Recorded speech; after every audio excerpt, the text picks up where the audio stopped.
Fire! She stood there trembling, the echo of that slap still ringing through the courtyard as 200 students gasped, yet instead of breaking, she lifted her chin with a calm that terrified every bully watching. What she did next flipped the entire school upside down, and if you want more stories like this, make sure to subscribe because you're not ready for how this one ends.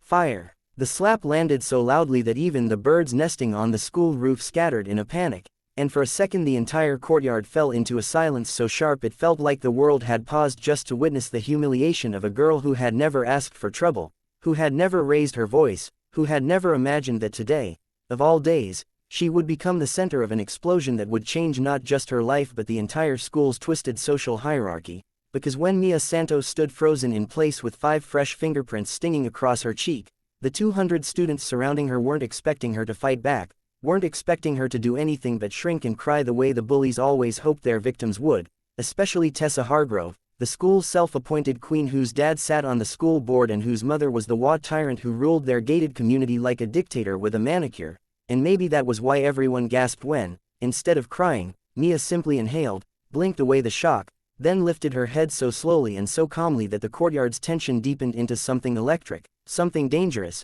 something that made even Tessa take half a step back because for the first time she realized that maybe she had poked the wrong bear. But the moment passed fast, and Tessa, humiliated by her own slight retreat, shoved Mia again, demanding loudly, "Say something.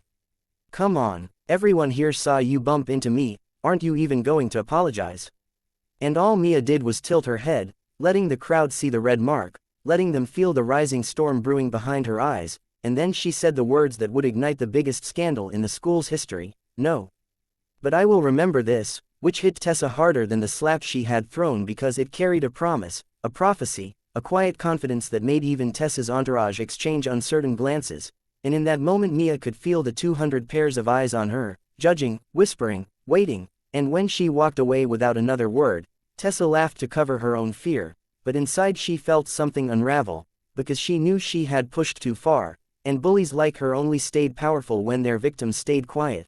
But Mia, who was no stranger to being underestimated, walked not to the bathroom to cry, not to a teacher to complain, but straight to the library, where she sat down, pulled out her notebook, and wrote every detail of what had happened, not because she planned revenge, at least not yet, but because she knew something no one else in that courtyard knew.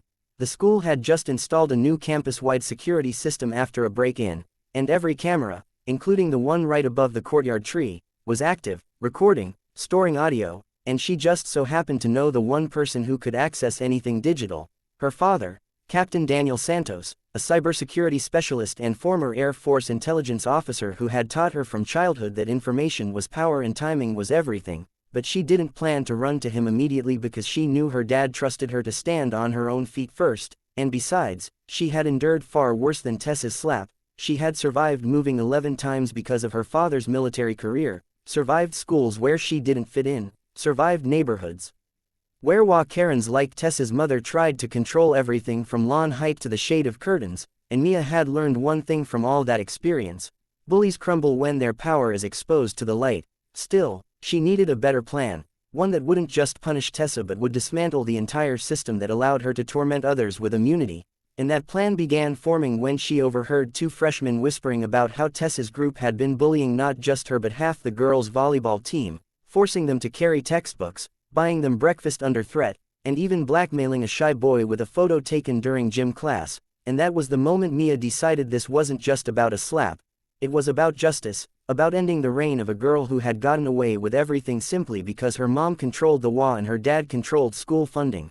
So over the next week, Mia collected stories, screenshots, messages, testimonies whispered in hallways, but she noticed something strange. The more she listened, the more people came forward, until it wasn't just victims who confided in her but even former bullies from Tessa's circle who were tired of being bossed around. And one evening, while sorting through everything, she noticed a string of audio files sent anonymously from an unknown number, and when she listened, her eyes widened, because the recordings captured Tessa bragging not only about slapping Mia but about what she would do next, which involved humiliating Mia even worse during the upcoming school assembly by revealing a rumor she had fabricated about Mia's father being some kind of criminal hacker, a rumor that made Mia's stomach twist because the irony was painful. Her father wasn't a criminal, he was the one who caught criminals, but that's when the twist arrived. the one that changed Mia's calm determination into something sharper and far more dangerous.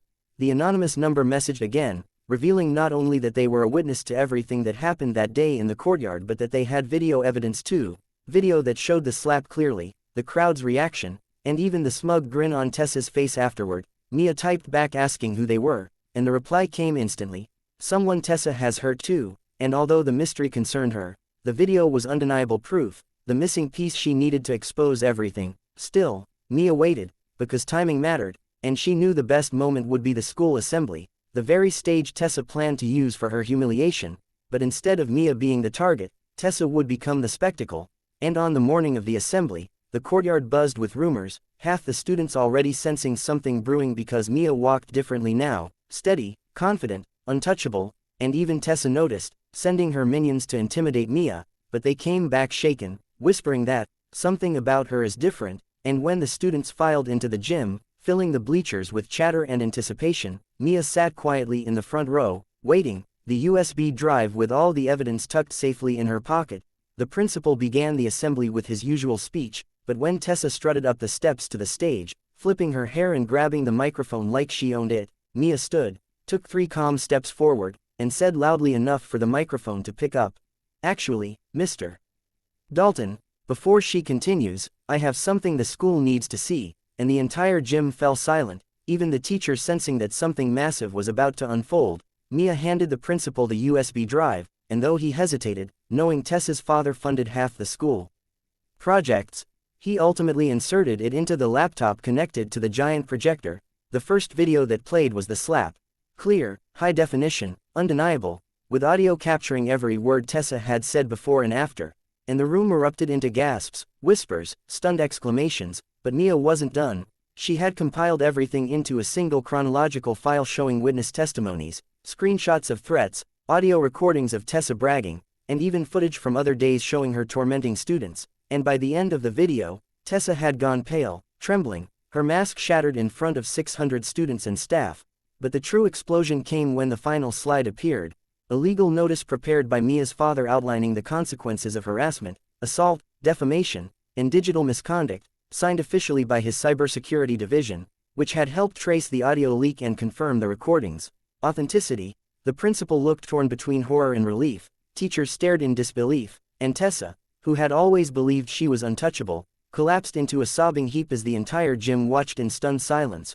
But the real twist came when the principal announced that, due to the severity of the evidence, Tessa would be suspended pending a full investigation, and her parents would be contacted immediately. And when her mother arrived, furious, loud, and ready to blame everyone except her daughter, Mia's father also walked in, wearing his uniform, calm but authoritative, and the room shifted again because suddenly the HOA Karen had no power here, not against military authority, not against federal-level cybersecurity evidence. And when Tessa's mother tried to shout that Mia had set her daughter up, Captain Santos simply replied, "The only person who set her up is her own behavior," which silenced the woman instantly. After that day, everything changed.